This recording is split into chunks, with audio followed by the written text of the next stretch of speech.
Vintage alert. This is not a drill. This is a vintage alert. I have a box here full of vintage sports magazines that we're going to open. Somebody told me that I should, because I've done that vintage alert before, I should get some like a police siren or something like that to say vintage look. I'm already not sure about the 9.8 button. It's okay. You seem to like it, so I'm keeping it. It's not kind of my style to be all flashy like that, so the last thing I'm adding is even more bells and whistles and horns and confetti and all that sort of goofy stuff. So there will not be a vintage alert button, but this is a vintage alert. This is what I got in this box. 5 slabs, all vintage. One of the best vintage basketball covers. Maybe the absolute best vintage basketball cover. We're going to look at that one. I've got a vintage boxing publication that is not Sports Illustrated, but it is tied to one of the biggest fights in boxing history. I have a Sports Illustrated. I'm going to sit here and say it is the most important Super Bowl Sports Illustrated in existence. We're going to talk about that. A baseball yearbook. Not big on baseball yearbooks. I've talked about this before. Anytime my big four are Sports Illustrated, Newsweek, Time, and Slam Magazine. Anytime I collect something out of those 4 publications, it's got to be really, really interesting. And this yearbook is really interesting. And in fact, it's a first cover. Tell you that story coming up in a little bit. And then we're going to wrap it up with the most collectible baseball athlete ever, but not on a Sports Illustrated. So, you know the rules. I know what these issues are. I don't know what the grades are.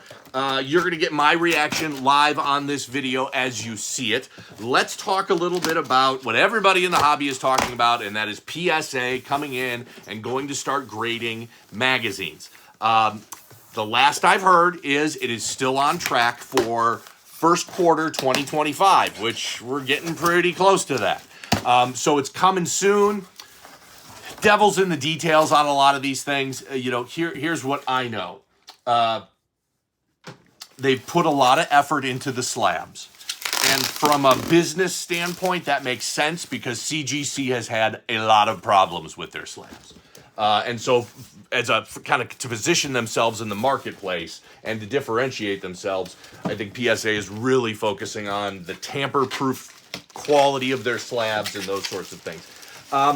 Not sure what sports publications they're going to be grading initially. What I was told, this is going back a while, but I was told it was just going to be Sports Illustrated and Time initially. That was all they were going to grade. Then I've heard some, okay, they're going to go beyond that. So we'll have to see that when they come out exactly which publications they'll be grading. Missed that one. They will not have a census initially, but that is in the works and will come later. They will not be grading oversized magazines initially. I'm sorry, collectors of Life magazine and Rolling Stone and Vintage Esquire and all the other oversized publications. Apparently, they are not going to be, at least initially, grading oversized publications. So I'll let you know more when I know more. I had a call scheduled with PSA and their department that's running this, and then it had to get canceled, and we haven't had a chance to reschedule. So that's the latest from PSA. All right, these are going to be a ton of fun. Got that. All right, 5 slabs. All vintage issues. This is going to be awesome. It's situated here. They're vintage, so this baby's going to be on the shelf for another week. Been a minute since I had a 9.8, but that's okay. These are vintage, and I love it. And let's get started with first up. Oh, okay.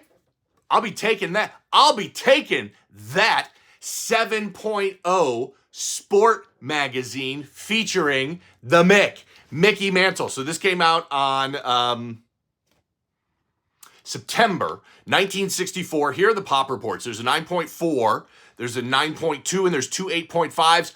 Projected this at 7.5. It's a fair grade. Sport is just kind of a goofy, it's difficult to get a high grade in sport. Let's talk a little bit more about Sport Magazine. As I've said many times, it's not for me. Great if it's for you, but for my personal collecting, sport just doesn't do much for me. by the way, the market is okay with sport. I mean, when I say sport's not for me, that doesn't mean that others aren't interested in it. There's not a market for it. There is. The market's okay on Sport Magazine. To me, it's just always going to be Sports Illustrated's little brother. And the publication matters. The publication matters. Just like in sports cards, the producer matters. There's a reason why one of the most collectible cards in the world is the 52 Mantle Topps, when there's a 51 Bowman that is actually his true rookie card that is nowhere near as collectible as the 52 Topps. So in sports cards, the brand matters. In graded sports magazines, the brand matters. And sport is never, ever, ever, ever going to be Sports Illustrated. And that's okay. We're talking about degrees of collectability here. And I've always said that whenever I go outside of, the big four that I collect, Sports Illustrated, Newsweek, Time, and Slam Magazine, it's got to be interesting. And, anything with Mickey Mantle on it is interesting. So I love this. I bought this as part of a larger collection, and I wanted to get a Mickey Mantle Sport Magazine graded. Would I prefer to have the 56 Sports Illustrated Mickey Mantle? Well, of course I would. Just like I'd prefer the 52 Topps Mantle. But if somebody's going to give me a 51 Bowman, I'm going to take it. And if somebody's going to give me a Mickey Mantle Sport Magazine from 1964 as part of a big collection I'm buying, I'm taking it. Not bad. 7.0, still within my projection window. And a beautiful shot of Mickey Mantle, too. That's why that's why I got this graded. It's interesting to me. Beyond the fact that it's Sport Magazine. It's Mickey Mantle, and it's a beautiful looking cover shot of Mickey Mantle there. All right, we're off and running. One down. Next up, that's probably the least interesting one in this whole box. All right. Railing on Sport Magazine's got me thirsty. Going to the Fat Tuesday glass early this video. Okay. Next up. I got something poking me in the back here, and it is driving me absolutely crazy. Give me a second here. Okay, much better. Okay, yes, much better. All right. Whew. Next up.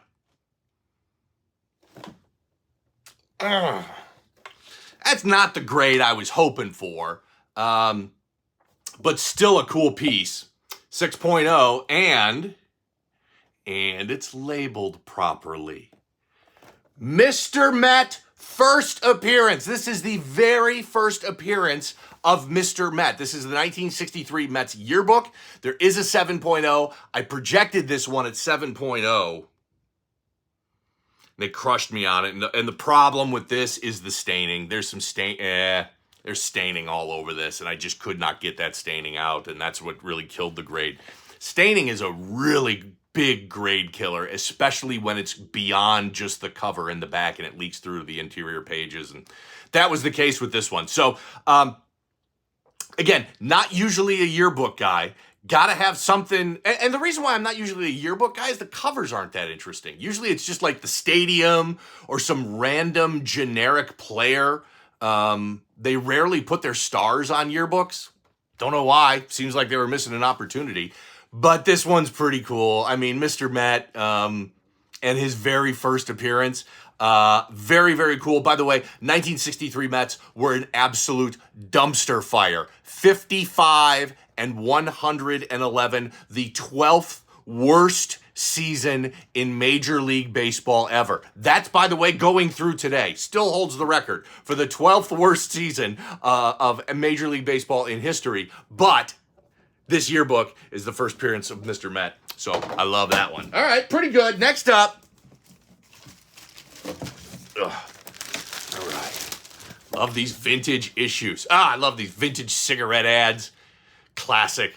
Marlboro for decades. All their marketing was like cowboys. And this guy's a cowboy. He got the cowboy hat on. He's got a couple horses behind him. A pack of Marlboro Reds right there.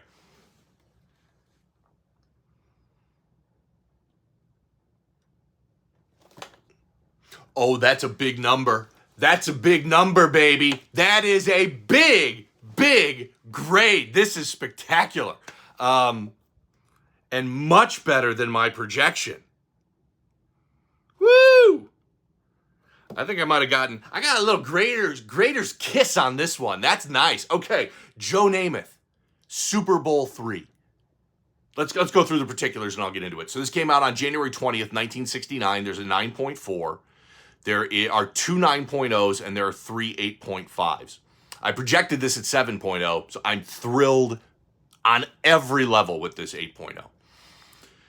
Photo was taken during Super Bowl III. This is a game photo taken during Super Bowl III. In my opinion, this is the most important Sports Illustrated Super Bowl cover because Super Bowl III is still one of the most amazing stories in all of football. Jets beat the Baltimore Colts. Interestingly enough, this was the first time it was ever called the Super Bowl. So I know that sounds weird. Super Bowl III? But we call it Super Bowl I and II. When Super Bowl I and Super Bowl II took place, they were called the NFL-AFL Championship game. And then when 1969 rolled around, they decided to use the Super Bowl moniker for the first time ever for Super Bowl III, and then retroactively renamed the two games before that as Super Bowl I and Super Bowl II. So that's a cool story. That alone is a cool story. But even more than that, it's the greatest upset in Super Bowl history. And it's not even really close. The Jets were a 19.5-point underdog against the Baltimore Colts. Namath comes out 3 days before the Super Bowl and not only says we're going to win, guarantees a victory. Says, I guarantee we will win. They were 19.5-point underdogs. And Namath has got the balls of steel to come out and say, I guarantee we're going to win this game. And you've got to think about the way culture and athletes were back then. It's not like today where these athletes say whatever the hell's on their mind and put it on Twitter. Athletes didn't talk like that back then. You didn't come out and say, we're going to win the game. And you certainly didn't come out and guarantee it. And nobody had ever done it before a championship game like the Super Bowl. So the guts it took for Namath to come out and guarantee this win and then freaking pull it off and do it adds to all the story.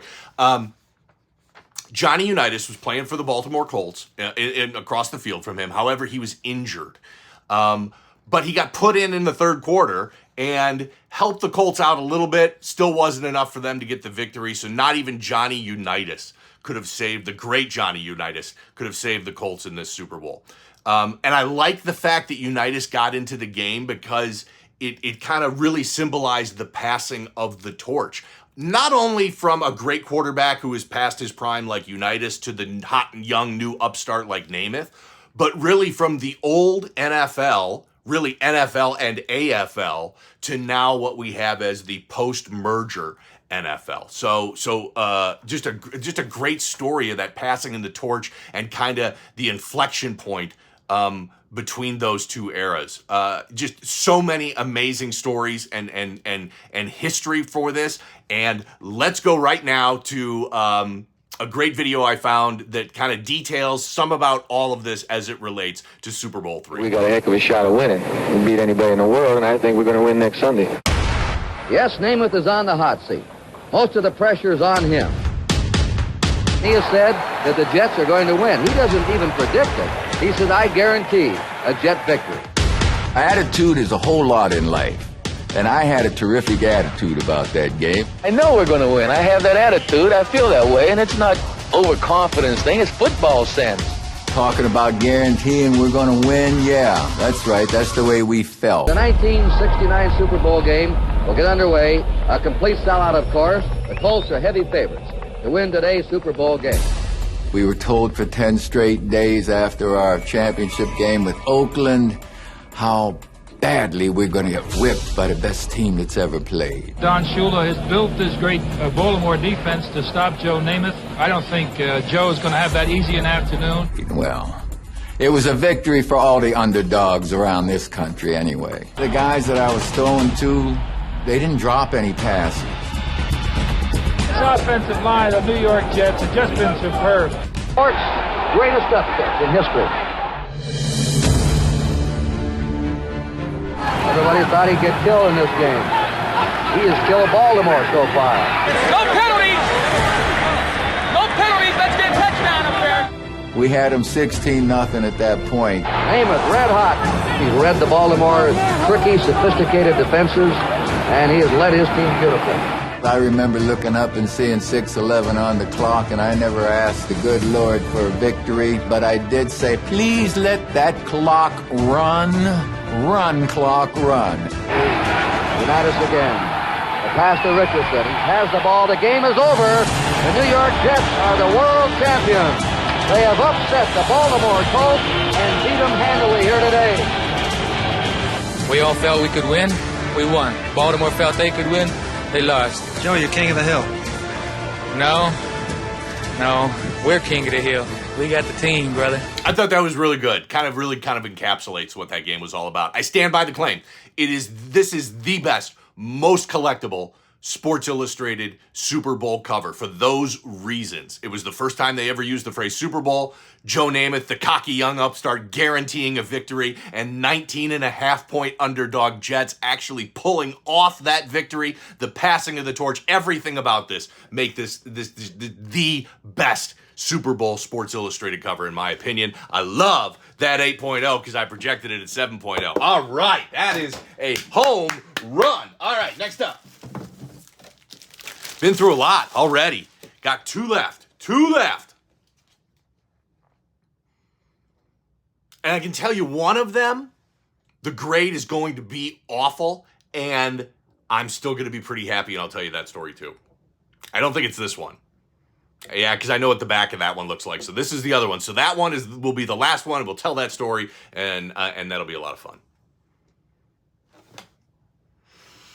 Pretty good right there. I love this one. The Ring Magazine, The Thriller in Manila. Muhammad Ali versus Joe Frazier.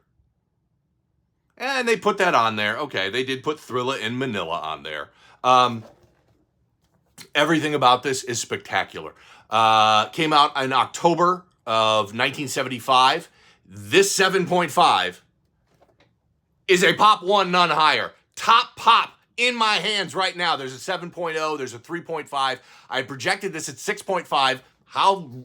2 in a row where I project down and the grade comes in higher. Usually it's the other way. Usually I project a 7.5 and it comes back a 6.5, but not on these. Ali versus Frazier. This was the third fight between the two of them. The series was tied 1 apiece going into this fight. It is estimated that over 1 billion people around the world watched this. 1 billion with a B. And I saw that and I thought, man, that seems like a bunch of hyperbole and but then I started thinking about it more. 1975, we had 3 channels. We had NBC, ABC, and CBS. That was it. There wasn't a whole lot to watch. There was no cable, there was no internet, there was no social media, no cell phones. There wasn't a lot to do. So when something like this happens, everybody just kind of tuned in. So I think that it's probably more accurate than you would think to say 1 billion people watch that, and that's what everybody claims on this one. Ali used the famous rope-a-dope strategy in this fight, and so that was, Ali thought, okay, if I could spend a lot of time leaning on the ropes and just defending myself, when I lean on the ropes, I save my energy, and when I'm just putting my hands up and defending myself, Frazier is expending all his energy, but I'm blocking him, so it's really not doing much. So he basically, 15-round fight, as most heavyweight fights were back then. Now most heavyweight fights are 12 rounds, but back then they were all 15 rounds. So that's a long-ass fight. Ali wanted to wear Joe Frazier out, and that's exactly what happened. He just took that beating, played defense, spent a lot of time on the ropes, saving his energy, and at the end of the fight, he came out nailing and crushing and getting those blows in on Frazier. 14th round, Frazier throws in the towel. Muhammad Ali wins. One of the most famous boxing matches in history. I love everything about it. And let's go look at some highlights from the Thriller in Manila.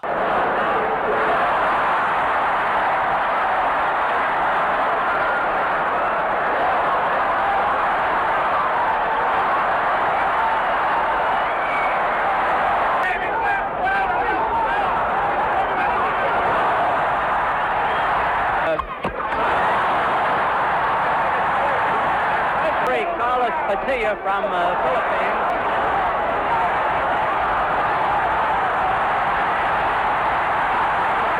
coasting a little bit here. And Ali is scoring on him. I think it's going to be over. It's all over.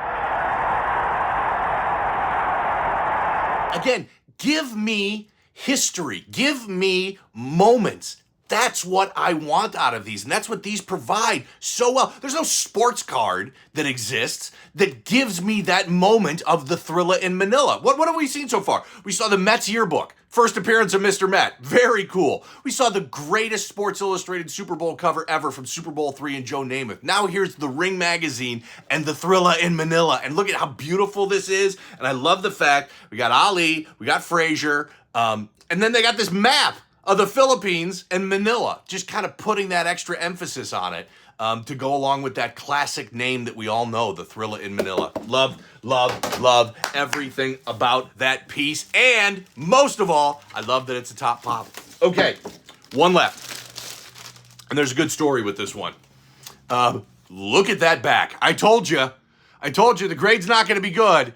Look at all that color break all over the place on this one. But it's a great piece and it's going to be a fun story. So let's take a look at it. Last one. Oh, told you. Wow. Well, I projected this better than that. But I think a 2.0 is probably fair. Yeah, this thing's a total mess. Dr. J, first cover, January 14th, 1974. This is probably the lowest graded copy, but I don't care. There are two 9.2s, there are two 9.0s, there are three 8.0s. I projected this at a 3.5. Once you get down that low, projections are really difficult to get because it's such a mess. This copy was featured in a social media that I posted, a video I posted a couple of months ago where I did a deep dive into the pressing process and before and after. And for as awful as that 2.0 is, I can tell you this thing was in even much, much worse shape than that. So here's a little bit of that video from a couple of months ago so you guys can see how bad this was and then, even made it better. I don't think you're prepared to see what awful condition this issue is in. Clearly, this was subjected to some serious water damage. That's why you're getting all that rippling and waviness all over the place. I mean, it would take me an hour to point out all the problems. Got a missing corner. Pressing won't fix that. But just look at how awful it is. And the back is even worse. Lots of color break all over the place. When something is this bad, I'm going to guess this one is going to take at least 3 or 4, if not 5 or 6 separate runs through the press to make any sort of improvement at all. Something like this is really fun because you can really see the dramatic difference. Some of those creases are permanent, but remember all those waves that we saw from that water damage? Dramatically better. The top is better. The spine is better. Remember that corner? It was awful. This back was a total mess. Looks dramatically better now. This thing is still in really, really rough shape, but Pressing and Cleaning did a tremendous job to have this improve to this level. I still think, I think that 2.0 is a little bit of a rough grade. I think this is really closer to a 3.0, 3.5, 4.0. I think it's more like in that range, but don't care. This is a visually stunning cover. I love that shot from the floor underneath the basket, looking up. You got Dr. J in his Nets uniform there. Looks like he's going for a rebound. I mean, this is just a beautiful, beautiful cover, and it's the first ever cover appearance for Julius Erving, Dr. J. Fun video. I loved everything about it. Here's the deal. New unboxing video every Monday. New pressing unboxing video every Thursday for the most part. Sometimes I can't quite crank out a video on that schedule, but for the most part, every Monday, regular unboxing, every Thursday, pressing unboxing. If you're interested in my magazine cleaning and pressing service, drop a comment. Find me on social media. I'm on every social media platform. Same username is here, CGC Sports Illustrated. Man, love you watching these. Thanks so much.